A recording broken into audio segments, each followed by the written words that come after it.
like to do a little thing where I read open letters to people who are absolutely not going to respond because they probably don't even know that the letter is addressed to them. I've always been fascinated by open letters. I don't know how gratifying it is not to reach the actual person you're speaking to or speaking about. However, it never fails to provide endless entertainment for someone like me. I really can't help myself. I have to answer some of these letters, some of the ones that stand out the most, as if I am the person for which the letter is intended for. Today, I'm going to read a letter from a dad who decided to write to the driving examiner who failed his daughter. And it is entitled, "An Open Letter to the Driving Examiner Who Flunked My Kid." Dear Driving Examiner in the blue Ford Fiesta, I'm Lily Brubaker's dad. If you don't remember, you failed her on a driving test yesterday and I got really angry. I shouldn't have yelled at you or called your hat dumb, but I had no choice. Please let me explain. My daughter told me that you flunked her for lurching the car forward too quickly. I was so overwhelmed with relief that I ran over to you to give you a big hug. But when I remembered that Lily was watching me, I had to act as if I was furious. Admittedly, I went too far. When I tossed your cowboy... Hold on.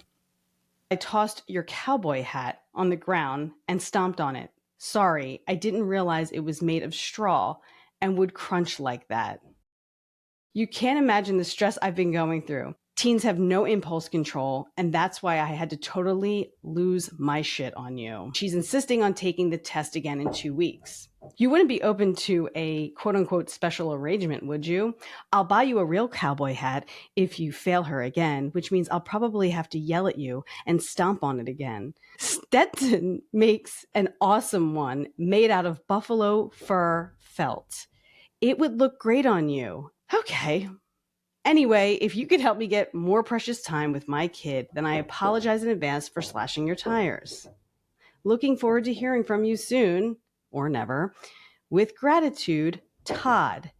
And Todd is spelled with one D. I've never seen that before. So much to unpack in that letter that I almost feel like I could sit here all day and talk about it. There's a lot of psychology in that one. Poor Todd with one D. Now it's time for the response. Dear Todd with one D, where do I begin? For starters, the name Todd is spelled with two Ds. Sorry no one has informed you of that. Secondly, I think you should visit your fears directly with your daughter and a mental health professional. Hey, I'm no expert, but your diabolical schemes to keep your daughter failing requires a much deeper examination.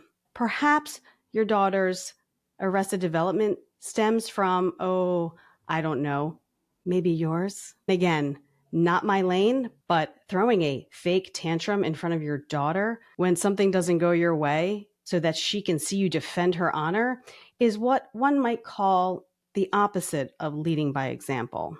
As for the special arrangement, quote unquote, when you say you want to buy me a cowboy hat, what I really hear you saying is that you want to buy me dinner. And to that, this cowboy says, yeehaw. Sincerely, the guy in the blue Ford bringing the Fiesta. This next one is an open letter to the month of March. Dear March, listen, I get you. Like all aging singles on OkCupid, you have commitment issues.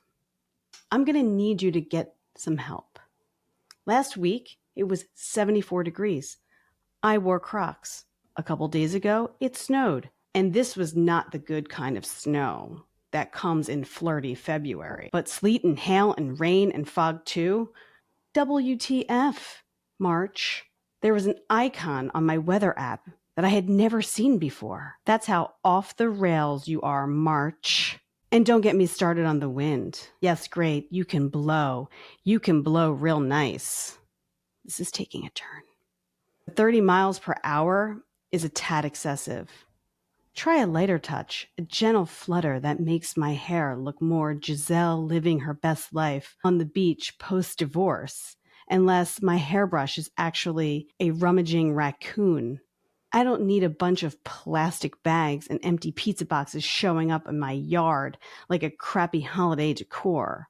What I need for you is to get your shit together, March. She told March. If you simply can't stomach sucking up to one of the other months, just pick a side, any side. Align yourself with winter. Go full frost. Align yourself with summer. Lead into White Claws and mosquito bites. I don't care. Just pick. Until next year, Emily. Oh, Emily. Your answer's coming your way, honey. Dear Emily, perhaps you should get off dating sites and hop on LinkedIn. It's my belief that if you were working more, you would have less time to compose a letter to a calendar. And while you're at it, stop flirting with February. February is not going to flirt back. One more thing. If you're tired of being an aging single on OkCupid, lose the Crocs. There's nothing sexy about a Croc.